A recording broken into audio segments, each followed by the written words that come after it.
In this episode, we talk about motivation. This is part 2 of my series diving deep into how motivation works. Get excited because this is Tiny Leaps, Big Changes.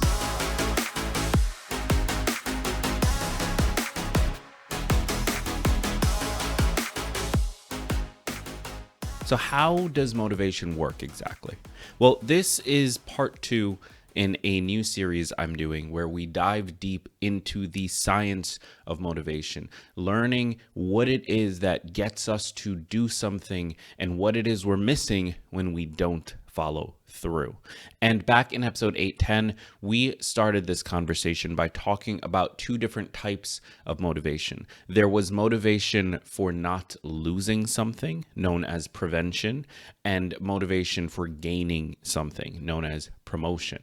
What I want to do in this episode is talk a little bit about the feeling of motivation, what it actually feels like and where it comes from. And that's going to mean talking about 2 specific things. The first, extrinsic motivation, and the second, intrinsic motivation. So let's start with extrinsic motivation. Extrinsic motivation is essentially when there are outside forces pushing you to take a certain action or do a certain thing. And so, for example, you might need to learn a new language because you are relocating to another area. Or you might take a specific course to improve your skills in a certain area because it is required for your job. These are examples of extrinsic motivation, where something outside of yourself is pushing you to take a certain action.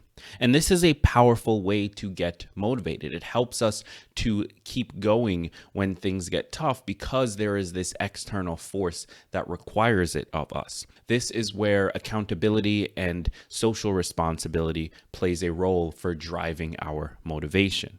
However, things get challenging with extrinsic motivation because it means that we aren't actually driven to take action. For example, if we are extrinsically motivated to get into shape, and we're doing it because we have a wedding coming up. This is a very personal example for me right now. So we want to get into shape, and we're doing it because we have a wedding coming up.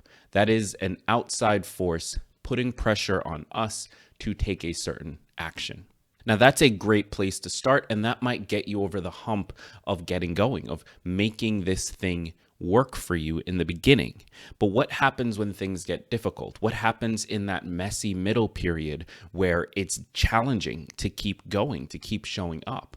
Or what happens after the event? What happens once the wedding is over?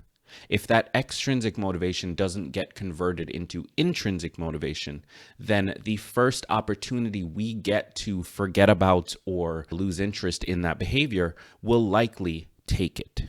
Which then takes us to the second topic for this episode, which is intrinsic motivation. Now, intrinsic motivation is when you are driven by your own internal desire to do something.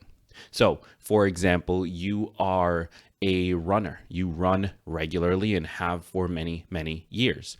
Now, you're likely to get out for a run no matter what is going on. If it's later than usual, earlier than usual, you will find a way to make it work or you'll move it to a different day. Why? Because you are intrinsically motivated to perform that activity. It's something that you personally choose to do, you are personally driven to do. And some key components of intrinsic motivation are things like identity. When we identify with a particular behavior, we tend to be highly intrinsically motivated to keep it going because not doing it would mean losing a part of our identity, or at least not aligning with our identity. And so intrinsic motivation is one of those things that allows us to keep going when things get tough, when life is challenging, when we run out of time, when there just isn't enough time in the day to get everything we want accomplished. The behaviors we are most intrinsically motivated to pursue are the ones we are likely to get done after the immediate must-have things are done first. So that is the difference between extrinsic and intrinsic motivation. And how this plays out in our day-to-day lives is that more often than not, every behavior we choose to do has some balance of the two. So going back to the example of working out for a wedding that we have coming up. The wedding is the extrinsic motivator. It's an external force that is acting on us and pushing us to take a particular behavior. However, we are the ones choosing to want to be in that specific shape when it comes to wedding day. And so we are also intrinsically motivated to get this outcome. The wedding might be the extrinsic motivator that is sort of pushing us to take action on a day-to-day basis, but the desire for who we want to become is the intrinsic motivator that gets us to keep showing up once we burn out. And one interesting thing is that often there is a slight inverse relationship when it comes to intrinsic and extrinsic motivation. For example, when we start a new behavior that is being pushed upon us, or something that we need an accountability partner for, we need some kind of support system to make happen. When we start that new behavior, oftentimes we are highly extrinsically motivated to pursue that thing, but low when it comes to intrinsic motivation to pursue that thing. And one thing we're going to run into, if that is our situation, is that halfway through the behavior, halfway through the journey, we're going to need to balance those two things out, or potentially even flip them completely, where we become more intrinsically motivated to keep the behavior going versus the extrinsic motivators having a larger say. And so they have this inverse relationship where oftentimes the one you are starting with that is high in regards to this particular behavior is going to push you through that immediate stage of getting things going. However, at some point, the other side needs to be balanced out, or potentially even added more weight to, in order to make things stick. Because we might start a new behavior because we are highly intrinsically motivated to make it happen. However, if we lose that intrinsic motivation, if we lose interest, if we realize we're not that good, if we run into things that sort of stop us from wanting to keep enjoying that behavior, then we're going to need some extrinsic motivators to keep us going, to get to the point where we become intrinsically motivated again. So now, I just want to point out, I've said the words extrinsic and intrinsic over and over and over again. So hopefully these are sort of glued into your prefrontal cortex at this point. Hopefully it's something that you are just able to recite on command going forward. But the last thing I want to leave you with on this topic is that intrinsic motivation and extrinsic motivation are equal. What I mean by that is neither is necessarily good or bad. I think often when we look at habit building or we look at behavior change, we look at intrinsic motivation as the ideal state, because we want to be internally driven in order to produce that behavior. That's how we make it stick.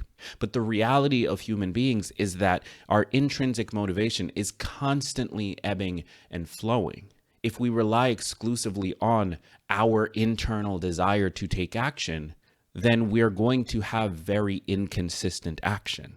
And so combining intrinsic motivation with external motivators, extrinsic motivators, by combining the two, we can create a system that allows us to perform our behavior aggressively, perform our behavior consistently, and stick with it regardless of how we might feel during the day, or regardless of how important that external motivator is to us in that moment.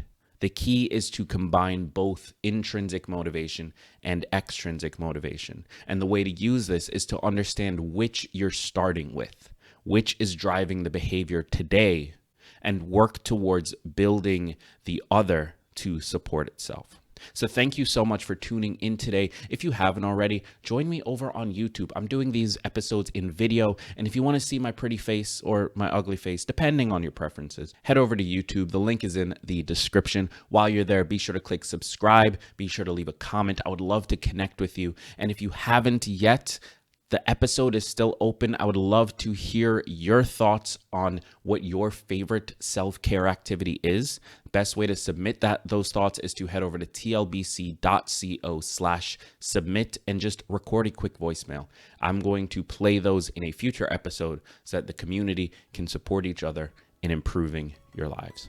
Thank you. I've been Greg Clunis, and remember that all big changes come from the tiny leaps you take every day.